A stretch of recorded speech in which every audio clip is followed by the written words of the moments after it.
1976 IMSA champion and overall Sebring 12-hour winner in '77, Brad Frisselle is still involved at the sharp end of endurance racing.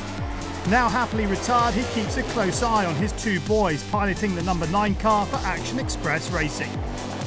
At my age, I don't miss it anymore, but I am vicariously involved with my sons, so I love racing. I always have. It's a very complex and misunderstood sport from my way of thinking, but yeah, I love it. I love being here.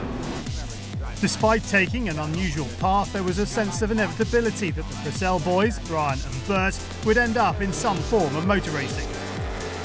We got started pretty late in racing. I didn't get started in cars until I was in high school, and we actually came up through snowmobiles, so we had a unique path, and kind of came to the game a little late. Brian was barely big enough to turn the snowmobile, and I was a little bit bigger. I was maybe 12 years old, so I could make it go. And then it was like, okay, where's the go-kart? Where's the Skip Barber race car? Let's get going more and more and more.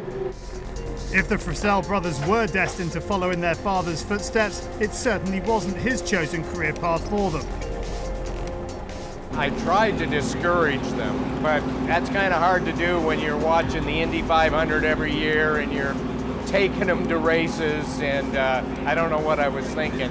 I grew up wanting to do it. He did his level best to steer us away from that. He said, why would you want to go into the madness that is auto racing? And you know, in many ways he was right, but you can't take what's in your blood out of your blood, and racing's in our blood. My oldest son, Burt, came to me in high school and he said, I want to do a senior project. I want to go to driving school. And I went, uh-oh.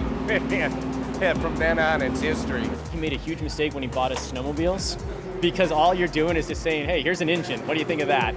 And then we wanted a faster one. Now established racing drivers on the American endurance circuit, the brothers still have a healthy sibling rivalry, pushing each other to success. Burt and I have always been very competitive with each other in anything we did, you know, whether it was rollerblade hockey, skiing, Madden football on the Xbox, whatever it was. So we always have pushed each other, and but I think that's good, and it's been always healthy and positive. You know, there's so much pressure and so many difficult things to deal with in racing that you got to have a good relationship with your teammate, and we've always been very supportive of each other in our careers.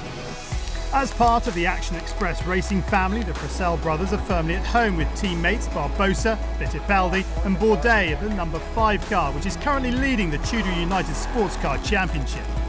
You know, it's really special. This team here in Action Express Racing it's an awesome organization. They put so much effort back at the shop that when we get to the racetrack, it's all just supposed to go smooth. So to be able to be on an organization like this with my brother and to share that experience, share the car, share the success, you know, at Daytona, just to start off this year, to be on the podium on a 24-hour race and you're standing there next to your brother, that's special. That's stuff that I know we'll both remember for the rest of our life and smile about it.